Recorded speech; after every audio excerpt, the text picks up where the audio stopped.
Marcos Canales es inmigrante de Costa Rica, de padres peruanos. Ha estado pastoreando entre la comunidad latina de Los Ángeles durante más de 2 décadas.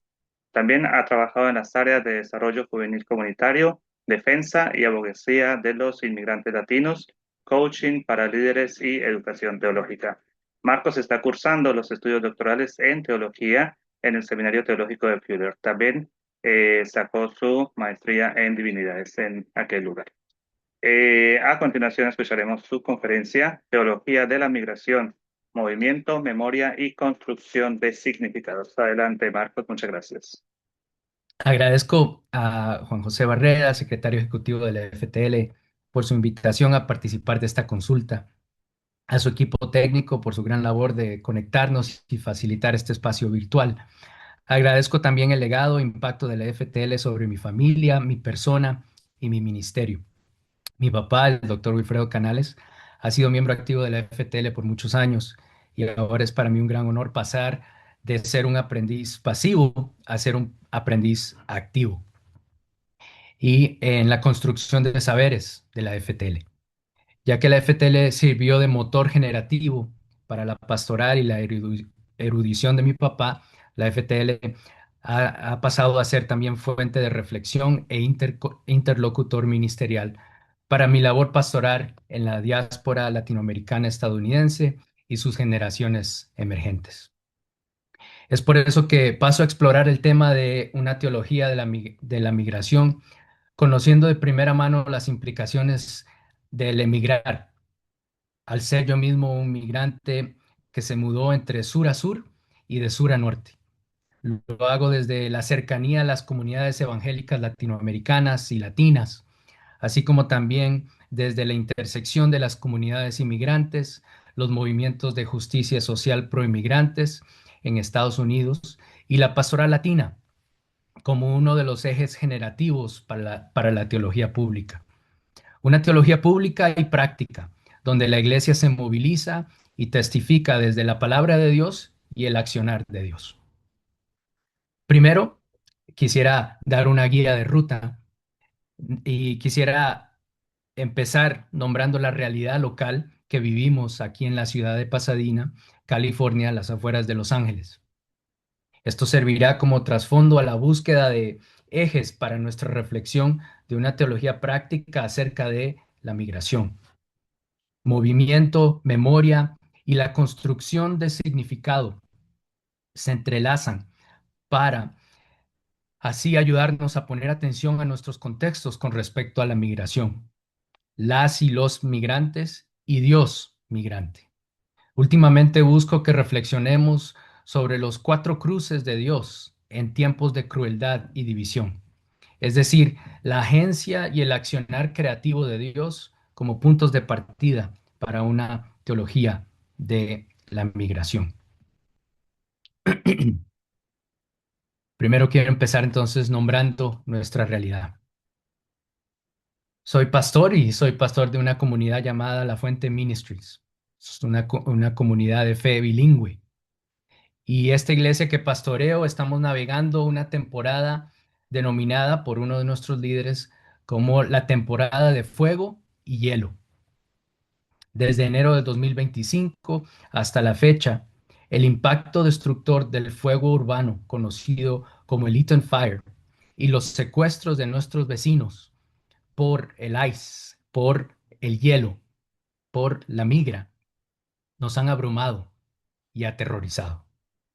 Por un lado, el devastador incendio destrozó más de 9,000 estructuras en nuestras comunidades de Pasadena y Altadena, incluyendo a 12 iglesias, una mezquita musulmana y un templo judío. Las casas de nuestros miembros están completamente reducidas a cenizas y escombros.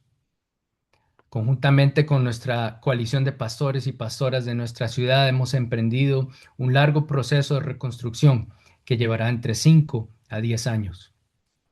Las personas directamente afectadas han sido desplazadas, se han mudado y los impactos del capitalismo depredador, encarnados por la mezquina y burocrática respuesta de las compañías aseguradoras, están agotando y destrozando la fábrica social y económica de nuestra comunidad.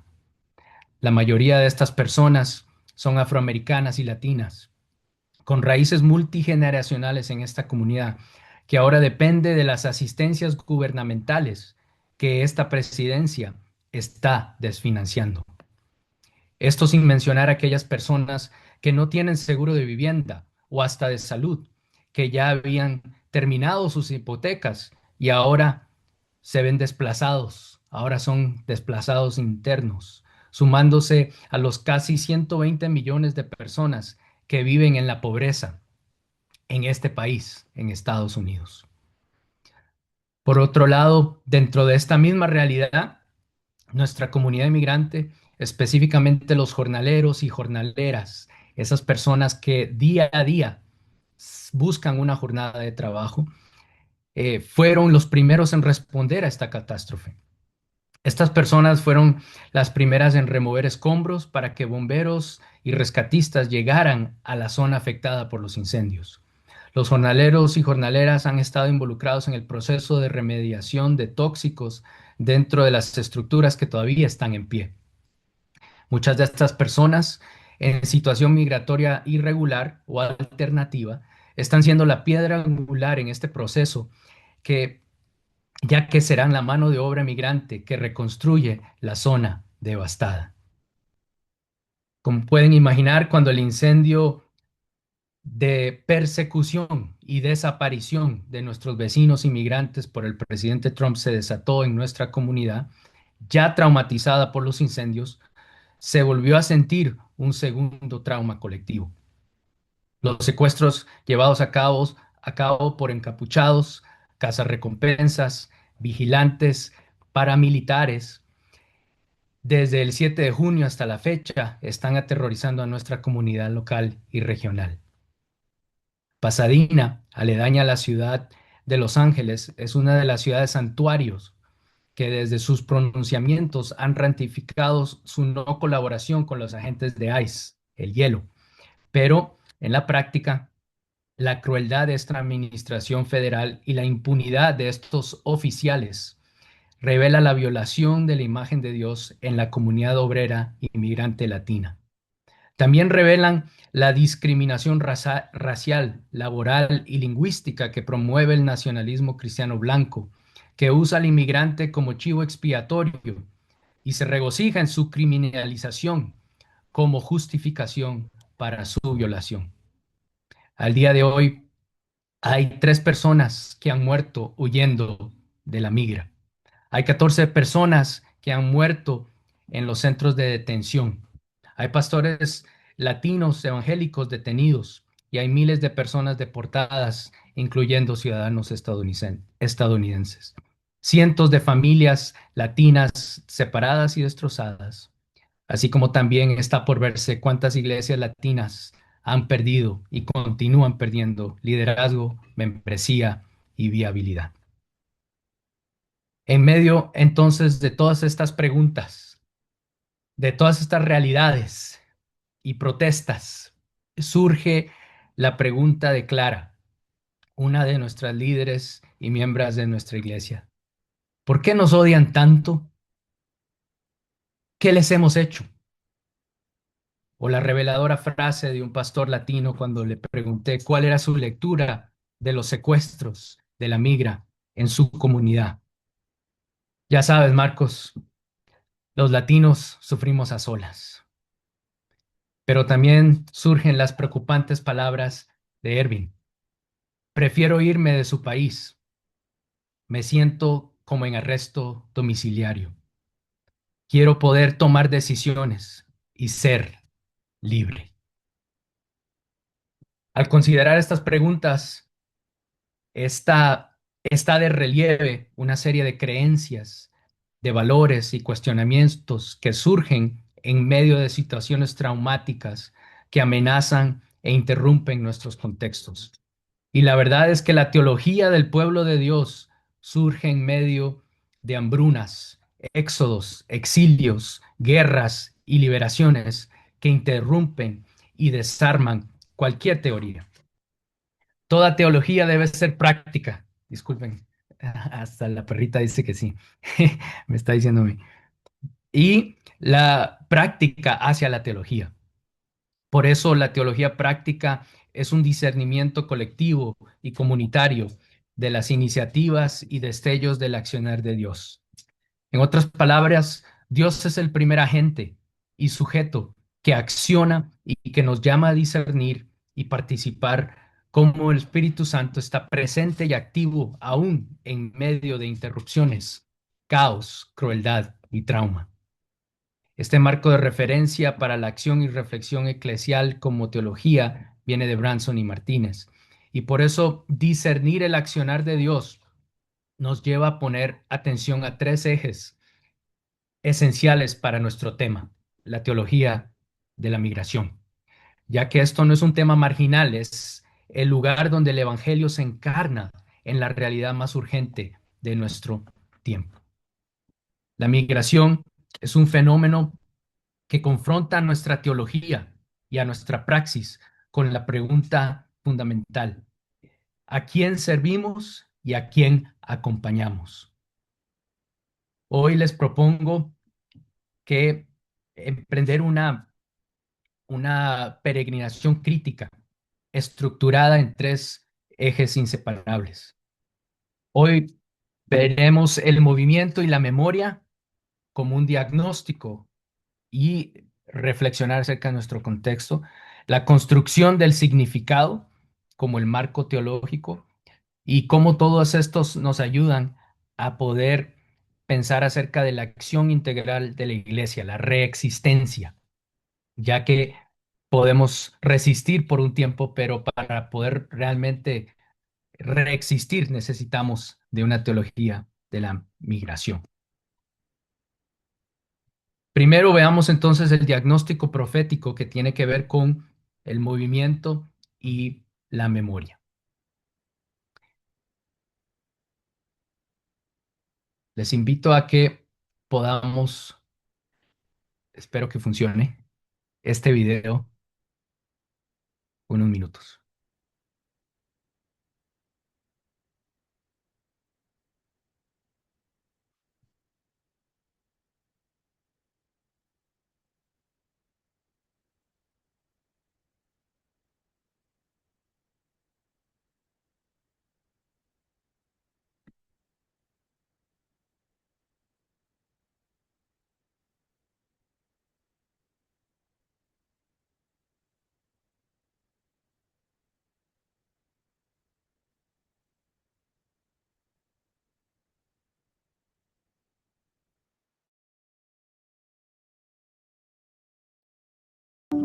Comenzamos a migrar por la sabana, siguiendo la manada de bisontes, más allá del horizonte, a nuevas tierras lejanas.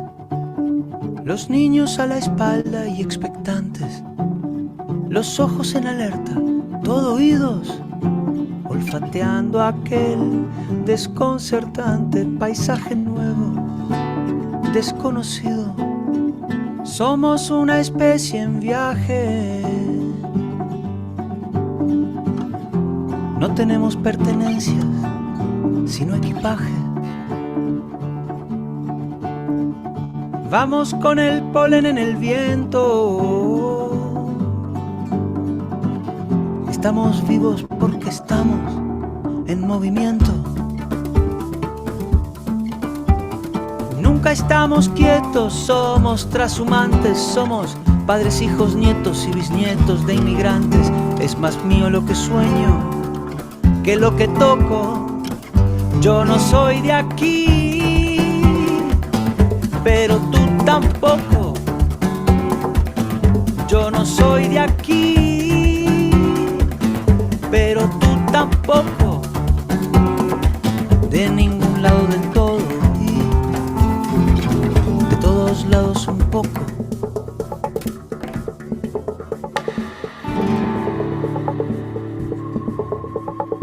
Atravesamos desiertos, glaciares, continentes, el mundo entero de extremo a extremo, empecinados, supervivientes, el ojo en el viento y en las corrientes, la mano firme en el remo. Cargamos con nuestras guerras, nuestras canciones de cuna, nuestro rumbo hecho de versos, de migraciones, de hambrunas. Y así ha sido desde siempre, desde el infinito. Fuimos la gota de agua viajando en el meteorito. Cruzamos galaxias, vacío, milenios. Buscábamos oxígeno. Encontramos sueños. Encontramos sueños.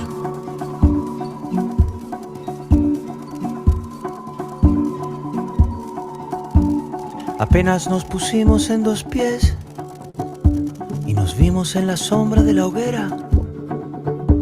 Escuchamos la voz del desafío.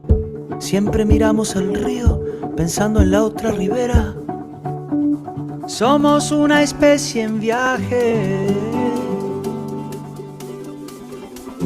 No tenemos pertenencias, sino equipaje.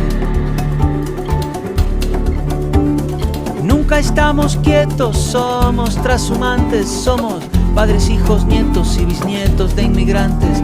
Es más mío lo que sueño que lo que toco. Yo no soy de aquí, pero tú tampoco. Yo no soy de aquí, pero tú tampoco. De ningún lado del todo y de todos lados un poco.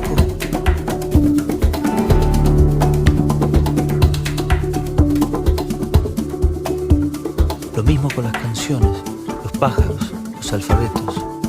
Si quieres que algo se muera, déjalo quieto.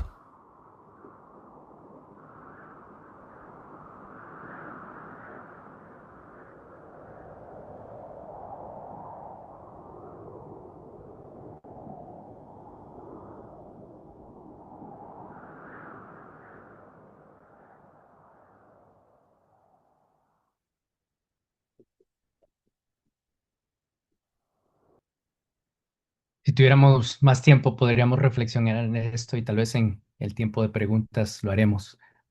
Pero como todos ustedes saben, los estudios de inmigración es multidisciplinario y simplemente recordar que la agencia de Dios en movimiento, aún en nuestro movimiento y eh, nuestra herencia genética y como seres humanos, siempre estar en movimiento es parte esencial de quiénes somos y de quién es Dios.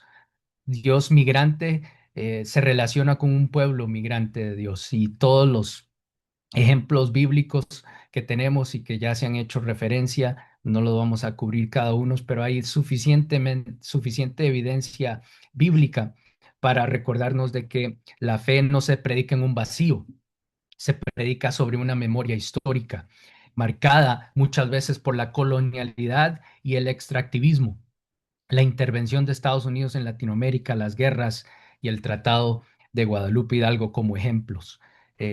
La memoria y el movimiento siempre van de la mano y como dice la comunidad zapatista en Chiapas, desde la memoria caminamos la palabra. Y eso es un buen recordatorio al formar una teología de migración, porque a veces queremos empezarla desde la inmediatez, sin tener un marco de memoria como referencia. Y quisiera invitarles a pensar que tenemos como recurso de la memoria litúrgica, como un Dios liberador. Acuérdense, todo el festival, todos los festivales, pero principalmente el de la Pascua. Acuérdense de este día en que salen de Egipto, pero también como un Dios redentor. Hacer esto en memoria de mí, dice Jesús. Y también les recuerda que el Consolador les enseñará todas estas cosas y les recordará todo lo que he dicho. La memoria litúrgica, la memoria trinitaria, si le quieren llamar, es parte de nuestra esencia y de nuestro punto de partida, pero también hay una memoria colectiva de cada uno de nuestros países, de cada una de nuestras etnicidades, grupos, familia, de nuestras denominaciones, etcétera. Pero todo esto tiene que siempre tener una memoria crítica, como les decía, especialmente en Estados Unidos, como breves ejemplos, la conquista y el expansionismo. El Tratado de Guadalupe Hidalgo en 1848 lo doy aquí como ejemplo, porque si ustedes ven en una memoria crítica, justamente en 1848, cuando se firmó este tratado, había un presidente llamado James Polk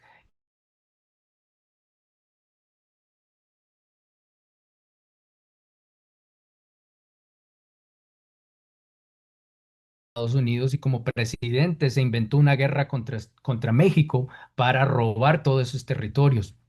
Una de las teorías es porque México ya había abolido la esclavitud y eh, todos los estados del sur de Estados Unidos no querían estar en frontera como un país que ya había abolido la esclavitud porque los esclavos estaban escapando hacia México. Entonces, para recuperar eso, este presidente James Polk comenzó a cambiar e inventarse una guerra y pasó por encima del Senado y del Congreso para poder ir a guerra con Estados Unidos y conquistar todos estos territorios que ahora justamente son donde la mayor cantidad de redadas están ocurriendo ahorita.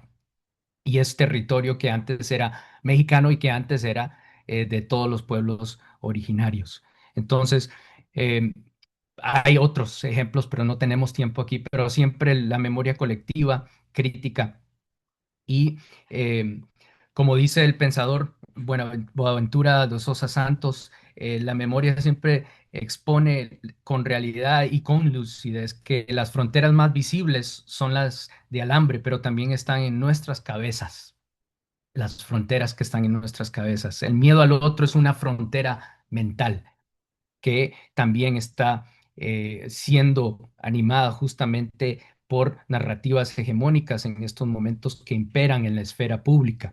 El inmigrante es visto como un problema y se olvida y hay ya mucha memoria de todas las veces en que se ha hecho a los migrantes chivos expiatorios y, y se ha hecho de ellos un problema. Ellos son el problema, se nos dice. Dos Y ahí es minutos, donde, Marcos, por favor. Dos gracias. minutos. Y ahí es donde entonces viene la construcción del significado. Y aquí es donde quisiéramos recordar que Dios migrante construye significado para y con el pueblo migrante. Tomando el trabajo de Daniel Grudy, quisiera simplemente proveer estos cuatro cruces que él nos invita a tener. Eh, Primero es el Imago Dei. El Imago Dei otra vez es el accionar de Dios. Estamos reflexionando estos cruces desde lo que Dios hace. Y cuando se habla del Imago Dei es cruzando la división entre el problema y la persona, justamente. Los inmigrantes se ven como problema, no se ven como personas. Y ese es un primer punto de partida para la teología de la inmigración. El imago Dei, el fundamento es la persona migrante posee una dignidad inaliable, independiente de su estatus legal. La dignidad no es una dádiva de la nación, sino una condición dada por Dios. Y esto es sumamente importante porque hay políticos en estos momentos en Estados Unidos latinos que han propuesto una legislación llamada dignidad, pero que de dignidad no tiene nada, no tiene nada de imagen de Dios, sino más bien es una mayor explotación. El segundo es el verbum Dei, donde Dios mismo cruza la división entre divinidad y humanidad. Y ahí es sumamente importante que la encarnación nos muestre el lado de la solidaridad. Y este segundo cruce es reconocer la presencia de Dios en este movimiento hacia nuestros vecindarios, hacia nuestras realidades. Y la encarnación es la gran migración de Dios. Y aquí sumamente importante recordar esto en los tiempos en que vivimos. Y como la teóloga Dora Rivas nos reta a ver es, si Dios se hizo cuerpo vulnerable inmigrante, nuestra fe se prueba en cómo defendemos el cuerpo vulnerable de la mujer y el niño migrante. El compromiso debe ser físico, de recursos y de riesgos, no solo espiritual. Y la mayor cantidad de nuestras iglesias está llena de niños y mujeres migrantes en Estados Unidos. También tenemos el cruce del Missio Dei. Y aquí es la división entre persona y persona, donde se nos pone a pelear por recursos aquí en Estados Unidos entre afroamericanos y latinos, entre latinos y asiáticos. Y en medio de esa mentira de que tenemos que competir entre personas, Dios nos dice, yo en mi misión, en mi deseo, el fundamento de la misión de Dios nos exige cruzar esas divisiones en justicia y en solidaridad. Y aquí donde la misión integral vuelve a ser muy importante, porque no es solamente caridad, sino es una hospitalidad y es una justicia que transforma. También tenemos dentro de este Missio Dei, donde la praxis de nuestra fe debe ser la transformación social. Y esas etiquetas entre personas de racismo, sexismo, comienzan a debilitarse a la luz de la Missio Dei. Y por último, también tenemos el Vicio Dei, que es muy importante, que es cruzar la división entre nación y reino de Dios. Y como la compañera estaba mencionando justamente antes que yo, que mi presentación, la nación se ha vuelto en un ídolo, se ha vuelto ya sea en el sionismo o aquí en el nacionalismo cristiano blanco. Los mismos latinos han sido seducidos por este concepto de nación cristiana y se han olvidado del reino de Dios y se han consumido muchas versiones pirateadas del Evangelio y que eso impacta nuestra teología de la inmigración porque al final se termina exaltando más a la nación que el mismísimo reino de Dios. Y como dice Isaías, esa visión también no solamente la vemos en el mover de la Nueva Jerusalén hacia la tierra, eso es otro movimiento, la migración, ¿verdad? El vicio de ahí viene hacia nosotros y en medio de todo eso,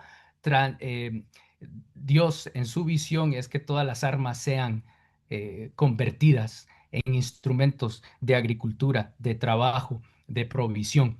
Y esta imagen demuestra que la iglesia pueda y debe desarmar el nacionalismo y que pueda declarar el reino, ese reino que no tiene muros. Las fronteras endurecidas están diseñadas para prevenir el movimiento de los pobres del mundo, dice Karen González. Y como todos sabemos, el reino no juega desde ese punto de vista. Simplemente esta imagen, enredadas nos sostenemos, ha sido parte de nuestra visión y nuestra manera de poder mantener la acción eclesial en medio de estos tiempos de redadas. Todas estas imágenes son de un artista en Chiapas, un ilustrador indígena comprometido en los movimientos sociales que nos ayuda siempre a tener una nueva imaginación, porque en momentos de crueldad como los que vivimos y que vive la comunidad inmigrante y la iglesia inmigrante, necesitamos acción profética, necesitamos acción pastoral, necesitamos acción social que sea creativa. Y el arte nos lleva a unir el imago Dei, el verbum Dei, el missio Dei, el vicio Dei, de una manera que aporte al acompañamiento, pero también a la abogacía de nuestra comunidad inmigrante. Muchas gracias.